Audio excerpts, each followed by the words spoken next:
and more easy to manipulate. So we've got, when they're spraying chemtrails in the air, you're basically talking about a direct assault on our cities. That's one thing.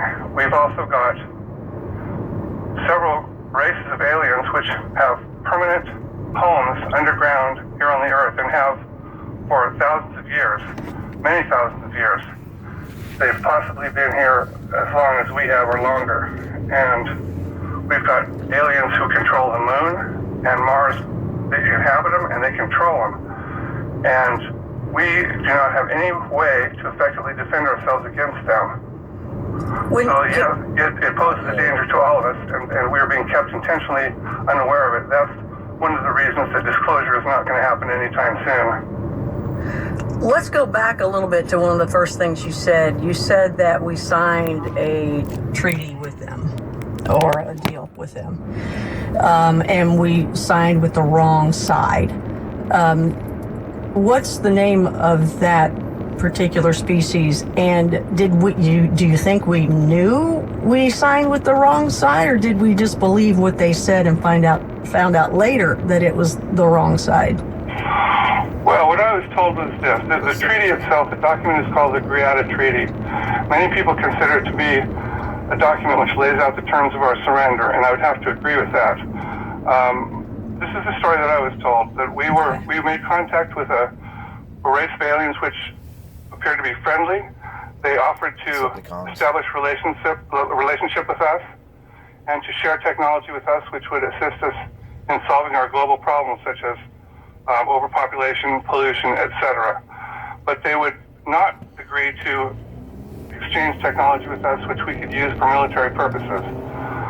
And they had a prerequisite which had to be carried out before they would begin to help us, which was that we had to eliminate all of our nuclear weapons. The military decided that this was a non-starter. I'm told that sometime during the meeting with the president, a silent alarm was accidentally triggered.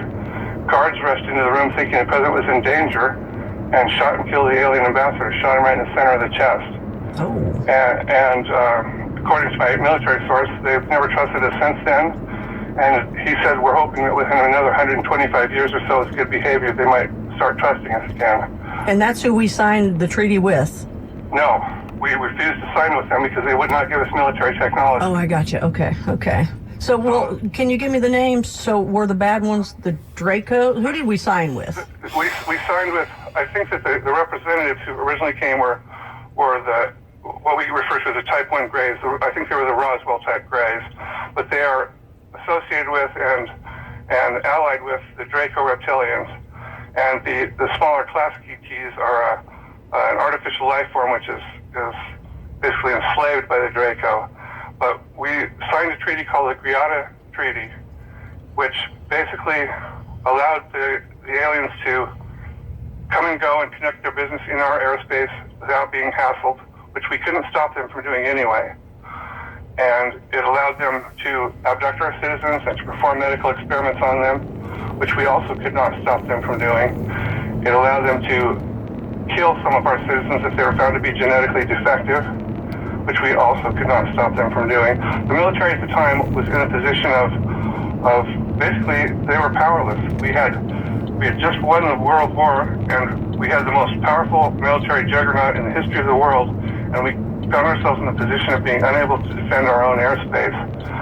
And what they decided to do, and by the way, at the Roswell incident, one thing that's not very well known about that is that among the remains of that crashed saucer, they found a large vat that was filled with human blood and dismembered human body parts, which were later identified as former service members, which they were apparently going to consume. And so they didn't think that these aliens were friendly, but they were holding out hopes at the time that they might turn out to somehow be not as bad as they thought.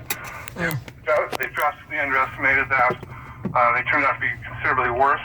And anyway, the treaty gives them the permission to do this. We also agreed to construct or assist them in constructing a series of underground bases, some of which would be exclusively for the aliens' use, some of which would be joint human-alien facilities, and that's been done. And in return, they would occasionally give us advanced technology, which they have given us some types of advanced technology, but much of it has been military, and even the technology which wasn't military, most of it has never seen the light of day in public. And Why would they? will. Why would they even care to deal with us when they could already do this stuff without dealing with us? How did that even happen? Why? Well, I suppose it made it somewhat easier for them. I think that we had just discovered that we could bring down some of their craft by directing powerful radars at their spaceships in the atmosphere. It seemed to interfere with their navigation systems and occasionally made their ships crash. But I think that by technically being given permission, basically an invitation to be here, it prevented races which might be more friendly to us from interfering. And these Draco reptilians who seem to run the show they've long influenced the affairs of humans. They've been here for a long time. If you look back through history, there's reptilian gods all across the world in the ancient times, records of them, and pictures of drawings of them. But they are what's called a transdimensional or hyperdimensional life form.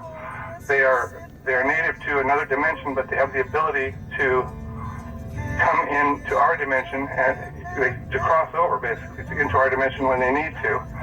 And this also gives them the ability to, well, for instance, they can be in the same room with you and you wouldn't know it because you couldn't see them unless they decided to cross into our dimension. They can see you, and they can act as psychic vampires. They can steal our emotional energy and use it to fuel themselves, so to speak, among other things. And we're going to find out. We're going to ask you more about that when we come back. This is Derek Tyler that is joining us tonight. Researcher, author, and alien abductee with lots of great information that maybe you've never heard before with the aliens and the alien agenda. I'm Connie Willis. You're listening to Coast AM.